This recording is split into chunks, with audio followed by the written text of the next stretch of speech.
मतलब साथियों, लगता है लाइव हो गया है।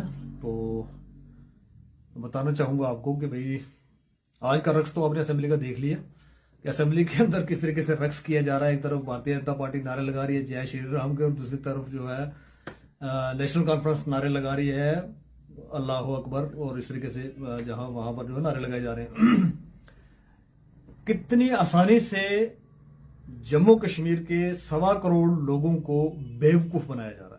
एक तरफ वही किरण रिजिजू जी जिन्होंने वहां पर बिल पेश किया था संसद के अंदर, वो आज कश्मीर घूमने आए हुए हैं क्योंकि मुसलमानों को सौगात जो है हिंदुस्तान के अंदर दे दी गई है। वो सौगात का सेलिब्रेट करने के लिए वो और अमित शाह जी जो है वो पधारे हैं जम्मू कश्मीर के लिए। आज वो वहां पर घूमेंगे और वो जो हमारे बड़े बड़े बाग और जिनको फूलों वाला बाग और टुलिप गार्डन के नाम से जिनको आप जानते हैं, उनके अंदर घुमाया जाएगा। घूमेंगे वहां पर और सैर सपाटा करेंगे, और उनको जो है वहां पर यही नेशनल कॉन्फ्रेंस जो है वहां पर वो उनको वेलकम के लिए खड़ी है, जिसमें उमर अब्दुल्ला साहब आप देख रहे हैं, उनके वीडियोस और फोटोज वायरल हो रहे हैं वहां पर सेल्फियां लेते हुए।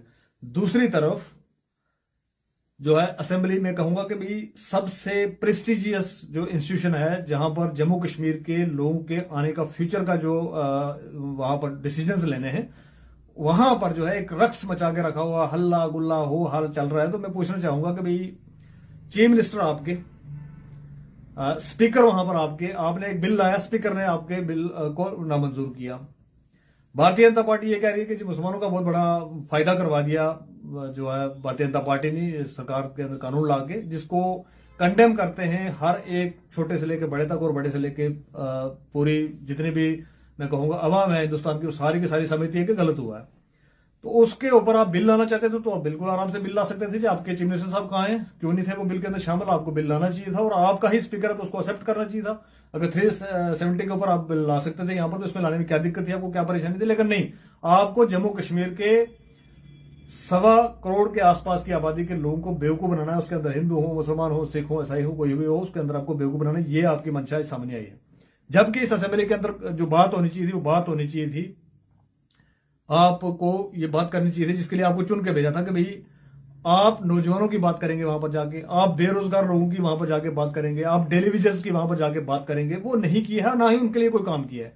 अगर 6 महीने की बात करें, असेंबली का सेशन ये भी देख लें, पिछला भी असेंबली का सेशन देख लें, और सारे के सारे असेंबली सेशन को अगर मिला लें हम, तो कोई एक निचोड़ जो निकलता है जिसका कहते हैं कि सरकार ने कोई काम किया, वो एक भी ऐसा कोई मुझे लगता नहीं कि कोई एक भी ऐसा काम जो पब्लिक के लिए यहाँ पर नौजवानों के लिए खासकर यहाँ पर कोई हुआ हो, वो तो दिख नहीं रहा है।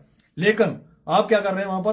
बस तमाशा बना के रखा हुआ है। मीडिया के सामने आपको आना है, तमाशा करना है, तमाशा बताना है, फलां ने ये किया, फलां ने वो किया, फलां ढींगा था, फलां फलाना था। खुद के क्या काम है आपको वो काम नहीं बताने हैं। मैं पूछना चाहूंगा, आपके ही मैनिफेस्टो के अंदर, नेशनल कॉन्फ्रेंस के मैनिफेस्टो के अंदर ये लिखा हुआ था कि फ्री इलेक्ट्रिसिटी देंगे। क्या जम्मू कश्मीर के लोगों को फ्री इलेक्ट्रिसिटी मिल गई, जिसका वादा था कि आप पहली कैबिनेट के अंदर करेंगे? आज तक नहीं हुआ। आपने कहा था फ्री राशन देंगे हम जम्मू कश्मीर के लोगों को, क्या मिल गया? गरीबों तक राशन पहुंचा दिया आपने? नहीं पहुंचा पाया आप। आपने कहा था फ्री 12 सिलेंडर हम जो है हर घर पे पहुंचाएंगे, पहुंचा दिया आपने? क्या आप उस पर बात नहीं करेंगे? आपने कहा था एम्प्लॉयमेंट जैसे ही हम सरकार बनाएंगे तो यहां पर इतनी सारी नौकरियां हमारी पेंडिंग हैं, फला फला डिपार्टमेंट के अंदर पेंडिंग है, बहुत सारी चीजें आपने बताई गई थी। कोई एक एडवर्टाइजमेंट उसके बाद निकाली आपने? नहीं निकाली आपने। लेकिन अंदर खाने जो हमें समझ में आ रहा है कि अंदर खाने भारतीय जनता पार्टी के साथ नेशनल कॉन्फ्रेंस मिलकर जो है एक जुगलबंदी के तरीके से जो चीजें हैं वो की जा रही हैं। आज मैं एक चीज जरूर याद दिलाना चाहूंगा यहाँ पर कि भाई हमारे यहाँ 2019 के बाद जो पहली एक एडवर्टाइजमेंट निकली थी वो निकली थी पंचायत अकाउंट असिस्टेंट के लिए। बहुत सारे बच्चे जो है उन्होंने क्वालिफाई किया एग्जाम को, बहुत अच्छे तरीके से एग्जाम क्वालिफाई किया, इंटरव्यूज लिए, उनके डॉक्यूमेंट्स की वेरिफिकेशन हुई और उसके बाद उनको जो जॉब दी गई। 4 साल से ज्यादा हो गए, कोई कंक्रीट पॉलिसी उनके लिए नहीं लाई है आपने।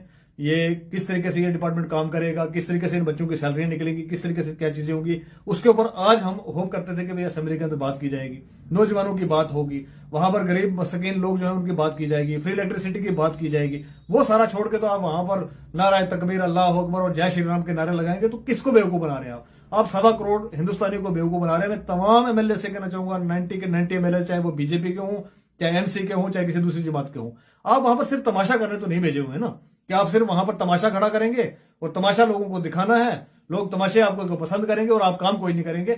ये जो तरीकाकार जम्मू कश्मीर के मैं कहूंगा सबसे प्रेस्टिजियस इंस्टीट्यूशन है जो हमारा, जिसके अंदर लोगों के आने वाले फ्यूचर के, लोगों के हक के फैसले होने थे, उसके अंदर आपने जो ये गंद मचा के रखा है ना, ये समझ में आता है हमें स्पीकर आपका, आप अगर कोई बिल लाना चाहते थे तो बड़े इजीली वो वहां पर टेबल होना चाहिए था, इजीली आप उनको पास करना चाहिए था, कोई रेजोल्यूशन लाना चाहते थे। लेकिन नहीं, आपका स्पीकर अलग तरीके से कार्रवाई करेगा, आपका चीफ मिनिस्टर अलग तरीके से कार्रवाई करेगा, आपके एमएलए अलग तरीके से कार्रवाई करेंगे और सिर्फ लोगों को बेवकूफ बनाएंगे। ये बिल्कुल जम्मू कश्मीर के लोगों को समझ में आ रहा है कि आप हिंदुस्तान के जम्मू कश्मीर के लोगों को जो बेवकूफ बनाने का काम करते हैं। आपको कोई लेना देना नहीं है हिंदुओं से, आपको कोई लेना देना नहीं है मुसलमानों से, आपको कोई लेना देना जो है वो नहीं है नौजवानों से। कई नौजवान जो बेरोजगारी के आलम में इस टाइम पर डूबे हुए हैं, परेशान हाल हैं, उनका पुरसाने हाल कोई नहीं है, ना कोई देखने वाला और ना ही कोई दिखेगा। अगले 5 साल जो हमें यही जो करतूत देखने हैं। आज मैं इस लाइव की माध्यम से जो अपने नौजवानों से कुछ कहना चाहूंगा कि भाई हमें इनको अकाउंटेबल बनाना पड़ेगा। हमने जिस एरिया से जिस एमएलए साहिबान को जितवा के भेजा हुआ है उनका अकाउंटेबल करने का वक्त आ गया है। आप इनके दरवाजों के बाद जाके नौजवानों बैठिए और इनसे सवाल पूछिए कि भैया आपको वहां पर भेजा था बात करने के लिए हमारी, कि कोई नई पॉलिसी फ्रेम करेंगे जिसके अंदर जो है नौजवानों को कुछ जो है हासिल होगा, बेरोजगार नौजवानों को कोई थोड़ी सी राहत मिलेगी, गरीब मुस्किन जो लोग हैं उनको थोड़ी सी राहत मिलेगी। वो ना करके आप जो वहां पर नंगा नाच और डांस कर रहे हैं, इस डांस को हम बिल्कुल कंडेम करते हैं। और साथ ही साथ नौजवानों से कहना चाहूंगा, इनके दरवाजों के पकड़ी आप मत इसको सोचिए कि 5 साल के बाद हम ये आएंगे इनको बदलेंगे, नहीं। 5 साल के बाद बदलेंगे हम तो दूसरा भी कोई ऐसा ही मिलेगा हमें। इनसे हमने काम लेना है, इनको वोट दिए हैं हमने, इनकी बड़ी रिस्पेक्ट की है, बड़ी इज्जत की है हमने, आके इनको वोट दे के 1 साइडेड लैंडस्लाइड विक्ट्री करवा के सरकार बनवाई है इनकी। तो आज सरकार से हमारा सवाल करना बनता है। मैं चाहता हूं कि सारे लोग मिलके वहां पर आके बैठे, इनके घरों के बाहर, दरवाजों के बाहर बैठ के इनके ऊपर प्रॉपर तरीके से इनको जो है वो काम करना सिखाना पड़ेगा हमें। और हम एक मुहिम शुरू करने जा रहे हैं कि हर एमएलए के बाहर, वो जिस एरिया का एमएलए है उस एरिया के लोग जो है उसके दरवाजे के बाहर बैठेंगे और काम करवाने का काम जो शुरू करेंगे। इसके अलावा हमारे पास कोई चारा नहीं बचा, क्योंकि रक्स जो है वहां पर हम देख रहे हैं किस तरीके से कुछ जो है वो मुसलमानों के खैरख्वाह बने बैठे हैं, कुछ हिंदुओं के खैरख्वाह बने बैठे हैं, और दर पदर जो है बच्चा वो हिंदुओं का भी है, मुसलमानों का भी है, सिखों का भी है, सईयों का भी है, सारे के सारे दर बदर हैं इस टाइम पर। किसी को कोई वो ये नहीं कहे कि भाई इस तरीके से। और ये जुगलबंदी जो भारतीय जनता पार्टी और एनसी के बीच में बनती हुई नजर आ रही है, ये बिल्कुल हमें साफ क्लियर शफाफ नजर आ रही है कि भाई एक तरफ से आप वहां पर वेलकम के लिए चीफ मिनिस्टर बैठे हुए हैं, उन्हीं किरण रिजिजू जी के साथ सेल्फियां खींची जा रही हैं, और दूसरी तरफ से आप कहते हैं नहीं जी हम तो ये तो बड़ा गलत हो गया मुसलमानों के साथ, तो इस बिल के खिलाफ में हम जो है वो वहां पर प्रस्ताव लाना चाहते थे, लेकिन स्पीकर साहब नहीं लाने दे रहे। और स्पीकर साहब किसके हैं? वो भी तो नेशनल कॉन्फ्रेंस के हैं ना, नेशनल कॉन्फ्रेंस ने तो उनको स्पीकर बनाया, उन्हीं के तो चुने हुए एमएलए हैं। तो ये सारी जो शरारतें हैं ना, ये समझ में आना शुरू हो गई कि भाई कौन किसके फेवरेट में है और किसके फेवर में नहीं है, कौन हिंदू के फेवर में है और कौन मुसलमानों के फेवर में है।